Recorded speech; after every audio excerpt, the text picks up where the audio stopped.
Hablemos claro, Nicolás Lucar. Por Dios, dejemos de crearle a la gente falsas expectativas sobre la realidad que tenemos que afrontar.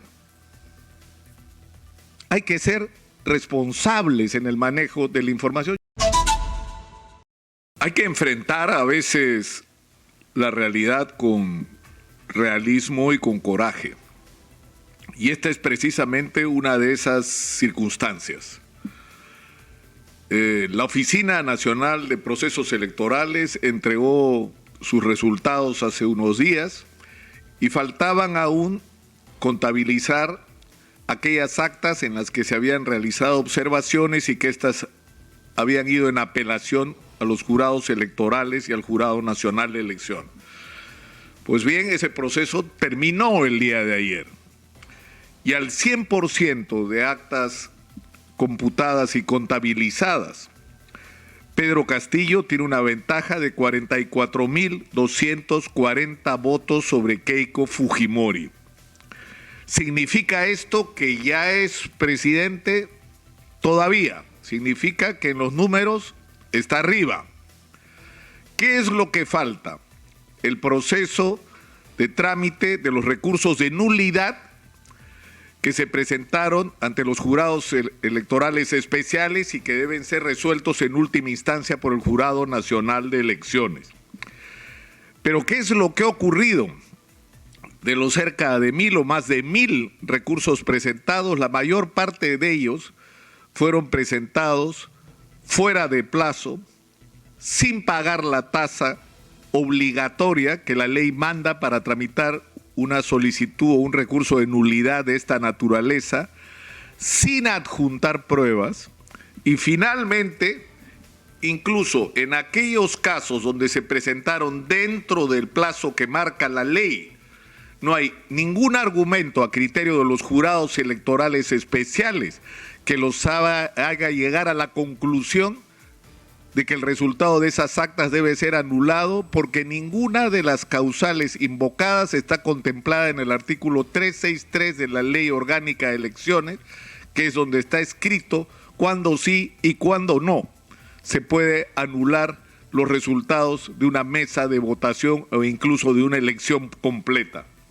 Y la conclusión ha sido que ninguno de los recursos de nulidad ha sido admitido. Si no hubiera ocurrido la apelación al Jurado Nacional de Elecciones, este proceso hubiera terminado el día de ayer. Pero se han presentado apelaciones que tienen que ser resueltas por el Jurado Nacional de Elecciones, pero el Jurado Nacional de Elecciones solo puede resolver sobre aquellos recursos presentados dentro del plazo, porque en términos de los procesos administrativos, los que fueron entregados fuera del plazo no existen. Y en segundo lugar, no hay ninguna razón para suponer que el Jurado Nacional de Elecciones va a resolver de una manera contradictoria a lo que ya resolvieron los jurados electorales especiales en los 60 lugares donde estaban instalados. Es decir, lo más probable es que el Jurado Nacional de Elecciones resuelva lo mismo que los jurados electorales especiales. Y esto nos enfrenta a una realidad que yo entiendo y por diversas razones algunos se niegan a aceptar. Keiko Fujimori porque está preocupada por su situación legal, algunos representantes de poderosos grupos empresariales que son literalmente dueños de todo en el Perú, son dueños del dinero, de los bancos, de las AFP, de los seguros, de la industria de la alimentación, de la industria farmacéutica, de la distribución de medicamentos, que han sido financistas de campañas electorales y que están preocupados por la pérdida de una posición de privilegios en un país que debió ser regido por la economía social de mercado, pero donde ellos han sido más bien, en el mejor de los casos, operadores de oligopolios y no de monopolios. E insisto en que no me estoy refiriendo a la inmensa mayoría del mundo empresarial, que no es así, y que es parte en gran medida de ese tercer grupo de gente que está preocupado sinceramente por lo que podría significar un gobierno de Pedro Castillo en términos de libertades y en términos de manejo económico.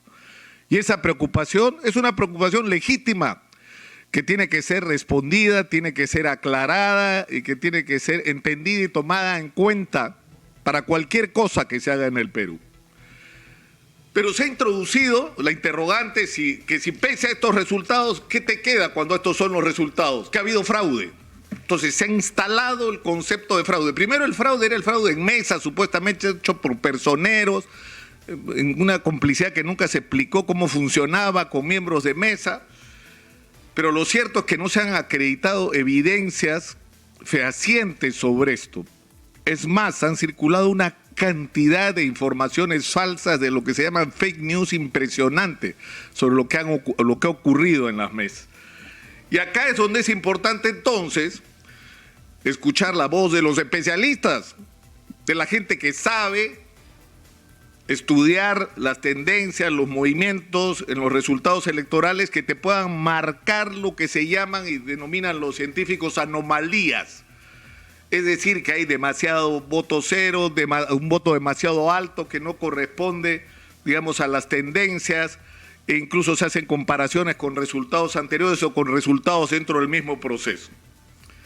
En el Perú, una de las empresas que ha trabajado durante años este tema es Ipsos, que dirige Alfredo Torres.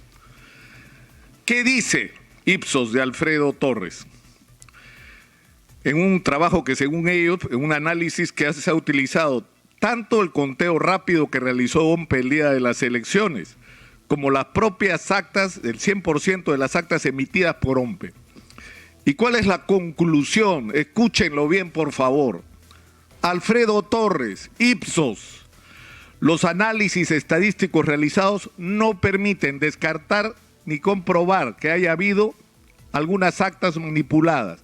Sin embargo, no se encuentra evidencia de una concentración atípica de casos, ni en determinadas zonas geográficas, ni para un candidato en particular.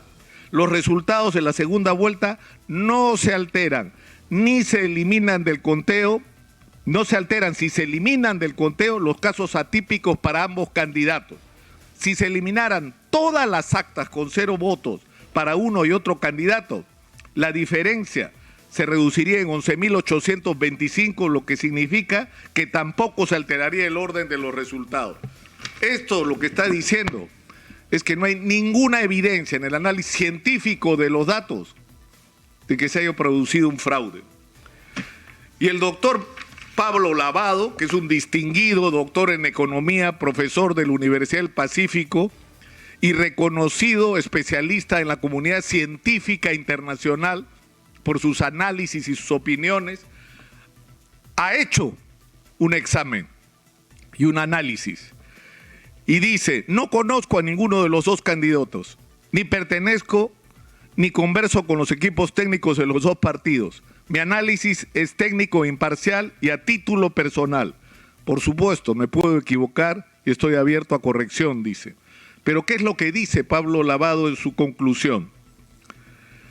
Comparto los ejercicios y pruebas basados en 2 estudios publicados en Political Analysis, que es una publicación científica internacional, que en resumen dice: en Perú 2021 no hay evidencia suficiente para rechazar la hipótesis de unas elecciones limpias.